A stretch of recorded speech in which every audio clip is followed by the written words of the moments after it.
The Wonderful Wizard of Oz by L. Frank Baum. Chapter 11 The Wonderful City of Oz. Even with eyes protected by the green spectacles, Dorothy and her friends were at first dazzled by the brilliancy of the wonderful city. The streets were lined with beautiful houses all built of green marble, and studded everywhere with sparkling emeralds. They walked over a pavement of the same green marble, and where the blocks were joined together were rows of emeralds, set closely, and glittering in the brightness of the sun. The window panes were of green glass. Even the sky above the city had a green tint, and the rays of the sun were green. There were many people, men, women, and children, walking about, and these were all dressed in green clothes and had greenish skins. They looked at Dorothy and her strangely assorted company with wondering eyes, and the children all ran away and hid behind their mothers when they saw the lion. But no one spoke to them. Many shops stood in the street, and Dorothy saw that everything in them was green. Green candy and green popcorn were offered for sale, as well as green shoes, green hats, and green clothes of all sorts. One place a man was selling green lemonade, and when the children bought it, Dorothy could see that they paid for it with green pennies. There seemed to be no horses or animals of any kind. The men carried things around in little green carts, which they pushed before them. Everyone seemed happy and contented and prosperous. The guardian of the gates led them through the streets until they came to a big building, exactly in the middle of the city, which was the Palace of Oz, the Great Wizard. There was a soldier before the door, dressed in green uniform and wearing a long green beard. "Here are the strangers," said the guardian of the gates to him, "and they demand to see the Great Oz." "Step aside," answered the soldier, "and I will carry your message to him." So they passed through the palace gates and were led to a big room with a green carpet and lovely green furniture set with emeralds. The soldier made them all wipe their feet upon a green mat before entering the room, and when they were all seated, he said politely, "Please make yourself comfortable while I go to the door of the throne room and tell Oz you are here." They had to wait a long time before the soldier returned. When, at last, he came back, Dorothy asked, "Have you seen Oz?" "Oh, no," returned the soldier. "I have never seen him, but I spoke to him as he sat behind his screen and gave him your message. He said he will grant you an audience if you so desire, but each one of you must enter his presence alone, and he will admit but one each day. Therefore you must remain at the palace for several days. I will have you shown to rooms where you may rest in comfort after your journey." "Thank you," replied the girl. "That is very kind of Oz." The soldier now blew upon a green whistle, and at once a young girl, dressed in a pretty green silk gown, entered the room. She had lovely green hair and green eyes, and she bowed low before Dorothy as she said, "Follow me, and I'll show you to your rooms." So Dorothy said good-bye to all her friends except Toto, and taking the dog in her arms, followed the green girl through several passages and up 3 flights of stairs until they came to a room at the front of the palace.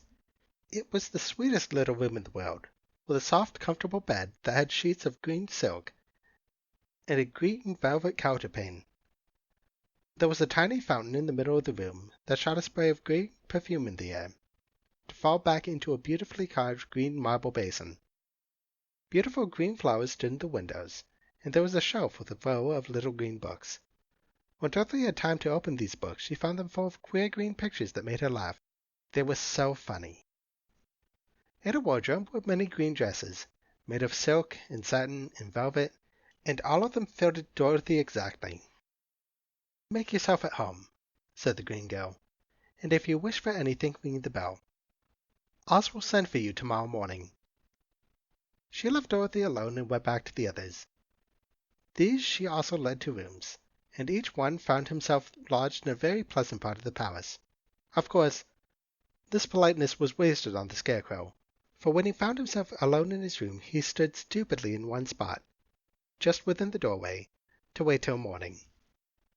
It would not rest him to lie down, and he could not close his eyes, so he remained all night staring at the little spider which was weaving its web in a corner of the room, just as if it were not one of the most wonderful rooms in the world. The Tin Woodman lay down in his bed from force of habit, for he remembered when he was made of flesh, but not being able to sleep, he passed the night moving his joints up and down to make sure they kept in good working order. The lion would have preferred a bed of dried leaves in the forest, and did not like being shut up in a room, but he had too much sense to let this worry him, and so he sprang upon the bed and rolled himself up like a cat and purred himself asleep in a minute. The next morning, after breakfast, the Green Maiden came down to fetch Dorothy, and she dressed her in one of the prettiest gowns, made of green brocaded satin.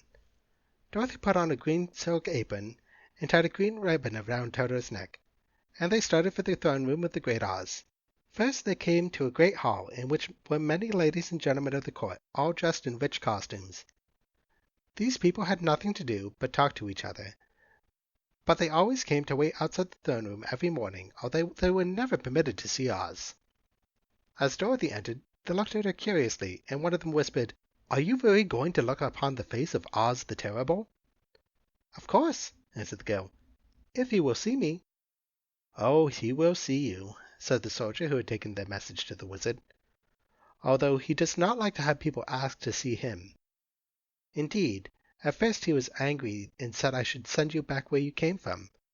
Then he asked me what you looked like, and when I mentioned your silver shoes, he was very much interested. At last I told him about the mark upon your forehead, and he decided he would admit you to his presence." Just then a bell rang, and the green girl said to Dorothy, "That is the signal. You must go into the throne room alone." She opened the little door, and Dorothy, walking boldly through, and found herself into a wonderful place. It was a big, round room with a high arched roof, and the walls and ceiling of the floor were covered with large emeralds set closely together. In the center of the roof was a great light, as bright as the sun, which made the emeralds sparkle in a wonderful manner. But what interested Dorothy most was the big throne of green marble that stood in the middle of the room. It was shaped like a chair and sparkled with gems, as did everything else. In the center of the chair was an enormous head, without a body to support it or any arms or legs whatever. There was no hair upon this head, but it had eyes and a nose and mouth, and was much bigger than the head of the biggest giant. As Dorothy gazed upon this in wonder and fear, the eyes turned slowly and looked at her sharply and steadily. Then the mouth moved, and Dorothy heard a voice say, "I am Oz, the Great and Terrible. Who are you, and why do you seek me?" It was not such an awful voice as she had expected to come from the big head. So she took courage and answered, "I am Dorothy, the small and meek. I have come to you for help." The eyes looked at her thoughtfully for a full minute. Then said the voice, "Where did you get the silver shoes?" "I got them from the Wicked Witch of the East, when my house fell on her and killed her," she replied. "Where did you get the mark upon your forehead?" continued the voice. "That is where the Good Witch of the North kissed me, when she bade me good-bye and sent me to you," said the girl. Again the eyes looked at her sharply, and they saw she was telling the truth. Then Oz asked, "What do you wish me to do?" "Send me back to Kansas, where my Aunt Ann and Uncle Henry are," she answered earnestly. "I don't like your country, although it is so beautiful, and I am sure Aunt Ann will be dreadfully worried over me being away so long." The eye winked 3 times, and then they turned up to the ceiling and down to the floor and rolled around queerly so that they seemed to see every part of the room. And at last they looked at Dorothy again. "Why should I do this for you?" asked Oz. "Because you are strong and I am weak. Because you are a great wizard and I am only a little girl." "But you were strong enough to kill the Wicked Witch of the East," said Oz. "Thou just help it," returned Dorothy simply. "I could not help it." "Well," said the head, "I will give you my answer. You have no right to expect me to send you back to Kansas unless you do something for me in return. In this country, everyone must pay for everything he gets. If you wish me to use my magical power to send you home again, you must do something for me first. Help me, and I will help you. What must I do? Asked the girl. Kill the wicked witch of the West, answered Oz. But I cannot, exclaimed Dorothy, greatly surprised. You killed the witch of the East, and you wear the silver shoes, which bear a powerful charm. There is now but one wicked witch left in all this land, and when you can tell me she is dead, I will send you back to Kansas, but not before. The little girl began to weep. She was so much disappointed. And the eyes winked again and looked upon her anxiously, as if the great Oz felt that she could help him if she would. I never killed anything willingly, she sobbed. Even if I wanted to, how could I kill the wicked witch? If you, who are great and terrible, cannot kill her yourself, how do you expect me to do it? I do not know, said the head, but that is my answer. And until the wicked witch dies, you will not see your uncle and aunt again. Remember that the witch is wicked, tremendously wicked, and ought to be killed. Now go. Do not ask to see me again until you have done your task. Sorrowfully, Dorothy left the throne room and went back to where the Lion and the Scarecrow and the Tin Woodman were waiting to hear what Oz had said to her. There is no hope for me, she said sadly, for Oz will not send me home until I have killed the Wicked Witch of the West, and that I can never do. Her friends were sorry, but could do nothing to help her, so Dorothy went to her own room and lay down on the bed and cried herself to sleep. The next morning the soldier with the green whiskers came to the Scarecrow and said, Come with me, for Oz has sent for you. So the Scarecrow followed him and was admitted to the great throne room, where he saw, sitting in the emerald throne, a most lovely lady.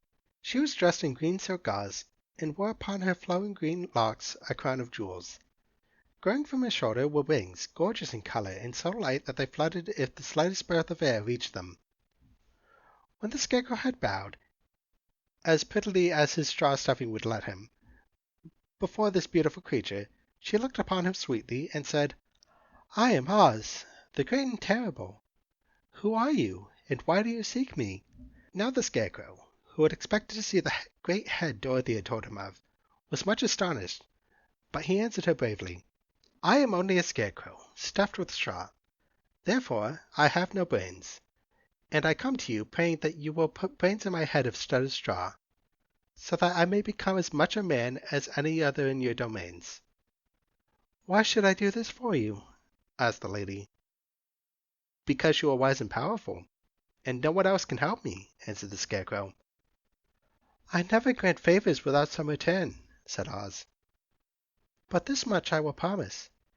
If you will kill for me the Wicked Witch of the West, I will bestow upon you a great many brains, and such good brains that you will be the wisest man in all the land of Oz.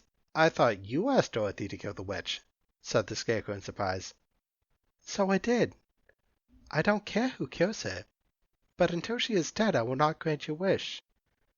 Now go, and do not seek me again until you have earned the brains you so greatly desire. The Scarecrow went sorrowfully back to his friends and told them what Oz had said, and Dorothy was surprised to find the great wizard was not a head, as she had seen him, but a lovely lady. All the same, said the Scarecrow, she needs a heart as much as the Tin Woodman. On the next morning, the soldier with green whiskers came to the Tin Woodman and said, "Oz has sent me for you. Follow me." So the Tin Woodman followed him and came to the great throne room. He did not know whether he'd find Oz a lovely lady or a head, but he hoped it would be the lovely lady. "For," he said to himself, "if it is the head, I am sure I shall not be given a heart, since the head has no heart of its own, and therefore cannot feel for me. But if it is the lovely lady, I shall beg hard for a heart, for all ladies are themselves said to be kindly-hearted." But when the Woodman entered the great throne room, he saw neither the head nor the lady, for Oz had taken the shape of a most terrible beast. It was nearly as big as an elephant, and the green throne seemed hardly strong enough to hold its weight. The beast had a head like that of a rhinoceros, only there were 5 eyes in its face. There were 5 long arms growing out of its body. It also had 5 long, slim legs. Thick, woolly hair covered every part of it, and a more dreadful-looking monster could not be imagined. It was fortunate the Tin Woodman had no heart at that moment, for it would have beat loud and fast from terror. But, being only tin, the Woodman was not at all afraid, although he was very much disappointed. "I am Oz, the great and terrible," spoke the beast in a voice that was one great roar.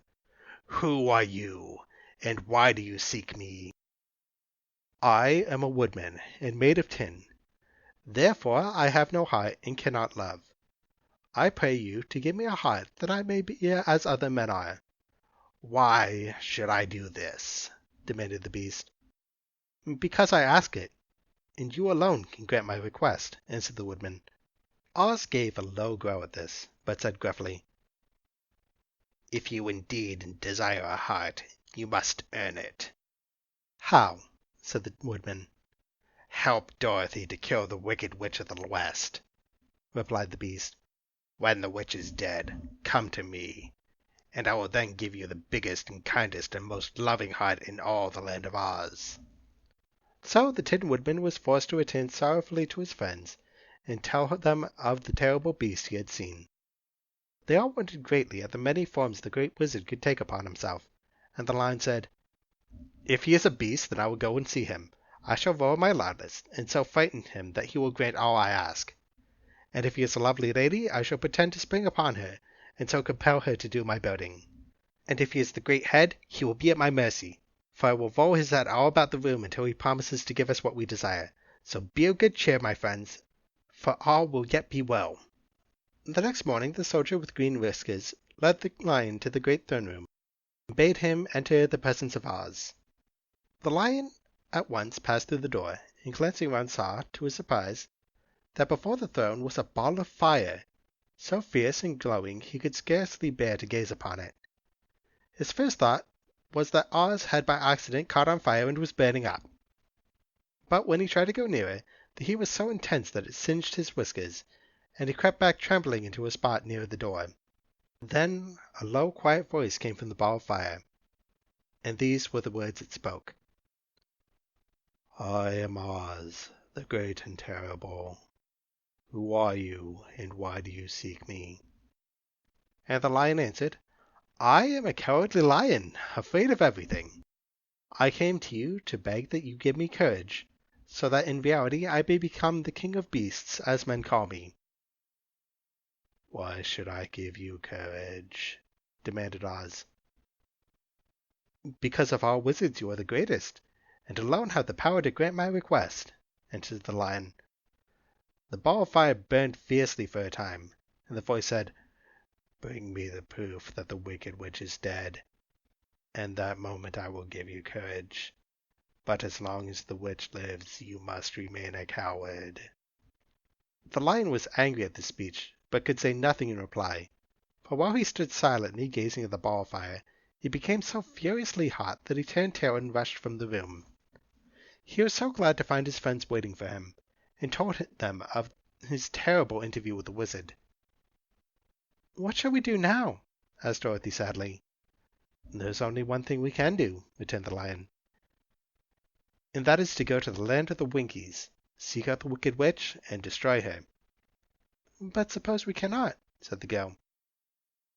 "Then I shall never have courage," said the Lion. "And I shall never have brains," added the Scarecrow. "And I shall never have a heart," spoke the Tin Woodman. "And I shall never see Aunt Em and Uncle Henry," said Dorothy, beginning to cry. "Be careful!" cried the Green Girl. "Your tears will fall on your green silk gown and spot it." So Dorothy dried her eyes and said, "I suppose we must try it, but I am sure I do not want to kill anybody, even to see Aunt Em again." "I will go with you, but I am too much of a coward to kill the witch." "I will go too," declared the Scarecrow, "but I shall not be much help to you. I am such a fool." "I haven't the heart to harm even a witch," replied the Tin Woodman. "But if you go, I certainly shall go with you." Therefore it was decided to start upon their journey the next morning, and the Woodman sharpened his axe on a green grindstone, and had all his joints properly oiled. The Scarecrow stuffed himself with fresh straw, and Dorothy put new paint on his eyes that he might see better. The Green Girl, who was very kind to them, filled Dorothy's basket with good things to eat, and fastened a little bell around Toto's neck with a green ribbon. They went to bed quite early and slept soundly until daylight, when they were awakened by the crowing of a green cock that lived in the backyard of the palace, and the cracking of a hen that had laid a green egg.